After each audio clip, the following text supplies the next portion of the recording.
بسم اللہ الرحمن الرحیم۔ السلام علیکم ورحمۃ اللہ۔ امید ہے کہ آپ سب خیر و عافیت سے ہوں گے۔ آج کا ہمارا جو موضوع ہے بیٹا وہ غزل کی مشق ہے، اور میں نے کچھ سوالات کے جوابات لکھ دیے ہیں بورڈ پر۔ اب میں ساتھ ساتھ پڑھتا جاؤں گا اور آپ کوشش کیجیے کہ لکھتے جائیے، یا پھر اس کی تصویر یا جیسا بھی آپ بہتر سمجھتے ہیں اس کو، لیکن سب سے بہترین طریقہ کار جو ہے وہ یہی ہے کہ آپ اس کو لکھ لیجیے۔ پہلا سوال ہے بیٹا، شاعر کو کن سے وفا کی امید ہے؟ اس کا جواب میں نے لکھا ہے کہ شاعر کو ان سے وفا کی امید ہے جو وفا کے بارے میں جانتے ہی نہیں ہیں، جو وفا کے بارے میں جانتے ہی نہیں ہیں۔ دوسرا سوال ہے کہ شاعر نے کسے ناداں کہا ہے؟ کسے جو لفظ لکھا ہوا ہے اس کو کاٹ کے اپنے دل کو، بس شاعر نے کسے ناداں کہا ہے تو کسے کی جگہ اپنے دل کو لکھ لیں گے تو آپ کے مکمل سوال کا جواب بن جائے۔ کسے کاٹیے اور لکھیے اپنے دل کو۔ اگلا سوال ہے بیٹا کہ کون مشتاق اور کون بیزار ہے؟ شاعر بریکٹ میں لکھیں گے غالب، شاعر غالب، مشتاق اور اس کا محبوب بیزار ہے۔ شاعر بریکٹ میں غالب لکھیں گے، مشتاق اور اس کا محبوب بیزار ہے۔ اس کے بعد سوال ہے بیٹا کہ درویش کے لب پر کیا صدا ہے؟ یہ جو لفظ کیا ہے نا اس کی جگہ لکھیں گے یہ ہے۔ جو لفظ کیا لکھا ہے اس کو کاٹ کے لکھیں گے یہ ہے، تو جواب بنے گا کہ درویش کے لب پر یہ صدا ہے کہ بھلا کر تیرا بھلا ہوگا، بھلا کر تیرا بھلا ہوگا۔ اس کے بعد ہے بیٹا پانچواں سوال ہے کہ غالب نے مقطع میں محبوب کو اپنی کیا قیمت بتائی ہے؟ تو غالب نے مقطع میں محبوب کو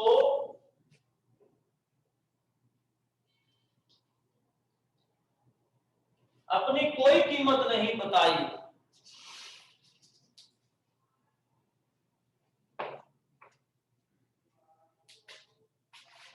مقطع میں غالب نے مقطع میں محبوب کو اپنی کوئی قیمت نہیں بتائی، اس نے بتایا ہے کہ وہ بالکل مفت ہے۔ اس نے بتایا کہ وہ بالکل مفت ہے۔ میں نے مانا کہ کچھ نہیں، غالب مفت ہاتھ آئے، بالکل مفت ہے۔ یہ بیٹا آپ کے سوالوں کے جواب ہیں۔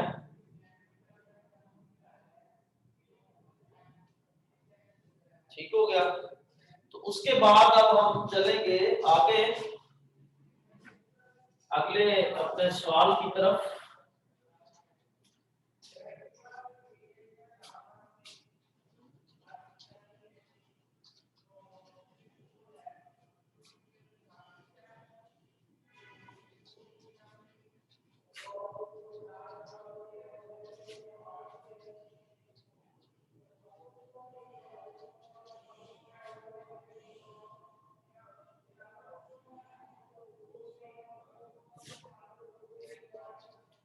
اگلا سوال ہے بیٹا، سوال نمبر 2 ہے کہ درج ذیل الفاظ کے معنی لکھیے اور جملوں میں استعمال کیجئے۔